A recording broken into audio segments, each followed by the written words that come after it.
history of the past. When you find out these things, you are finding out about your past. Here is a chart where you have to fill. You have to fill it by my name is, what is your name? You will fill it. I was born on the date, in, place, colon. My parents are the name of your father and name of your mother. They were married on. When you will have on, you have to write the date. And in, when it is in, you have to write the year. My mother's parents are dash and dash. You have to write the name of your grandmother and your grandfather. They were married on dash in dash.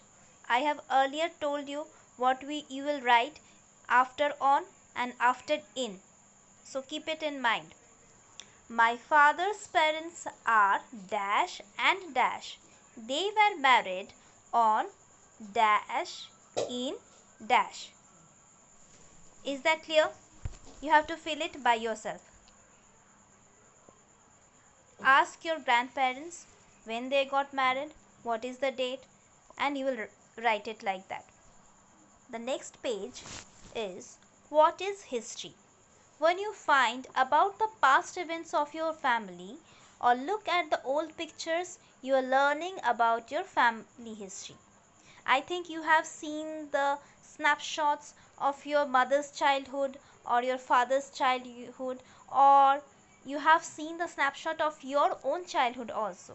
So, history is a story that denotes with your past tense.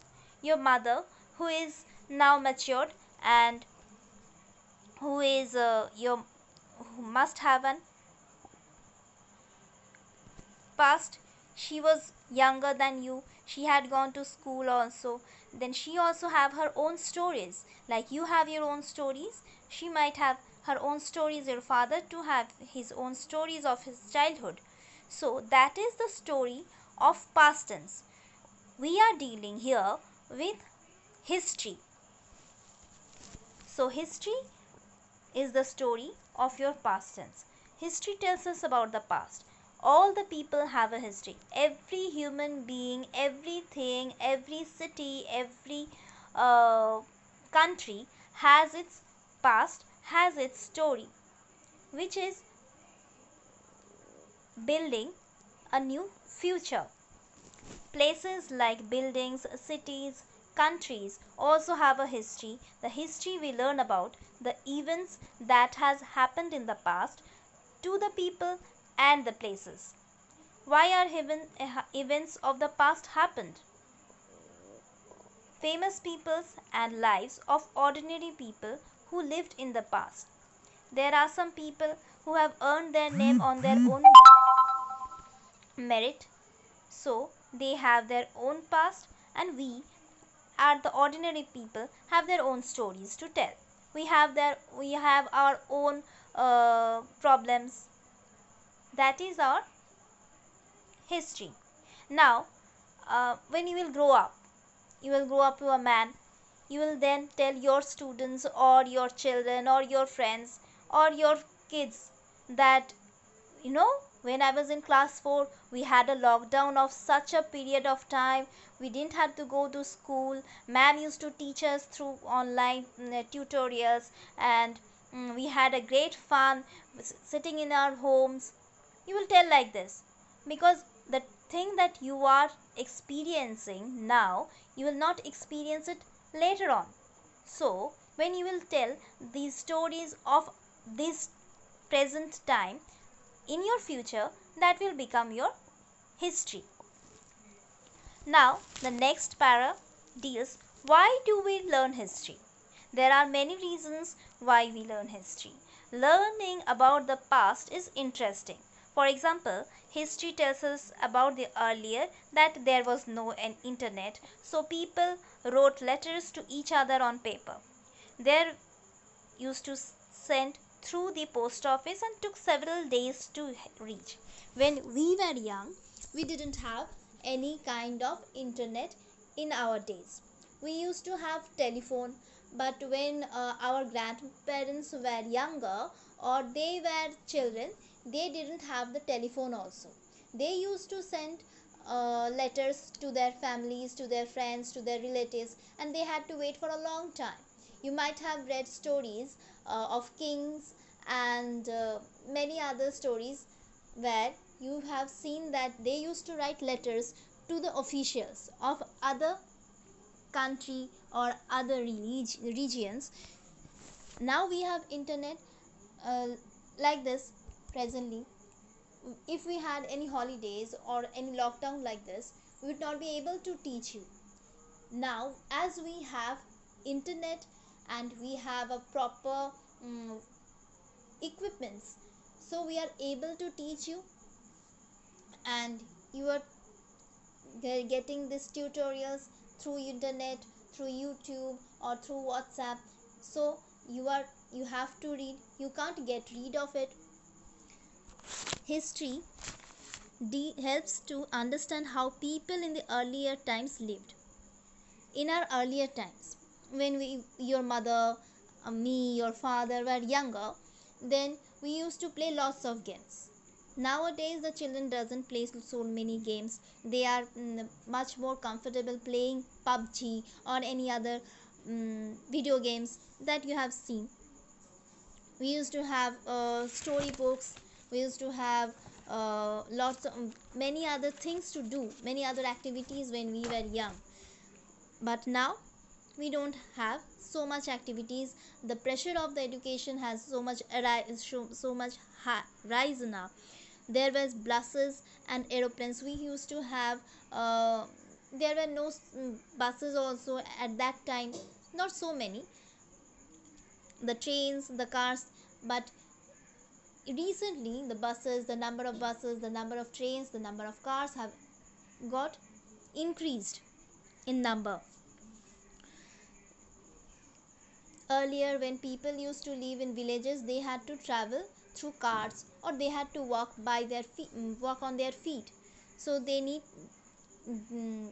took a long time to reach to their destinations.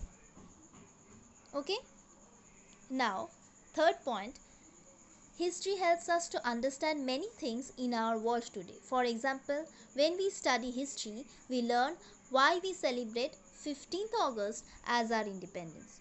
We have known many such dates like 25th December, 15th August, 26th January, and every date has its own significance. If we read the history, if we study the history, only then we can know about the importance of those dates in our culture, in our country. Why 15th August is important? Because on that day we got independence from the British. Timelines in history. It is a very important thing that you have to keep in mind while reading history or studying history. You have to learn about the events and you have happened in your family. Earlier, in the first page, you got to have a chart where you had to fill up some gaps. Now that is the history of your family. Like that, every country, every age has its own history. In the same, we learn the history and we come to know what has happened. That is called timeline. Timeline, when you will have the dates of the marriage of your mother and father, of your grandparents, you will see a timeline. When they got a timeline means time where in which those events happen. Is that clear? Timelines are very important while studying history because they help us to understand what are the things that has happened. Now, the periods of history. Time is a continuous, but people have divided into days and months and years. Like time, history is also continuous. Every day you are getting a new history because every day the time is rolling on and you are creating new stories every day and every moment. So the historians have, for their benefit, they have divided the time. In our history, we we have ancient history, medieval history, contemporary history, and modern history. Ancient history deals with the early men, then we come to know about the kings, the queens, the regions where they got encroached, and then we come to know about how Britishers came to India, how we got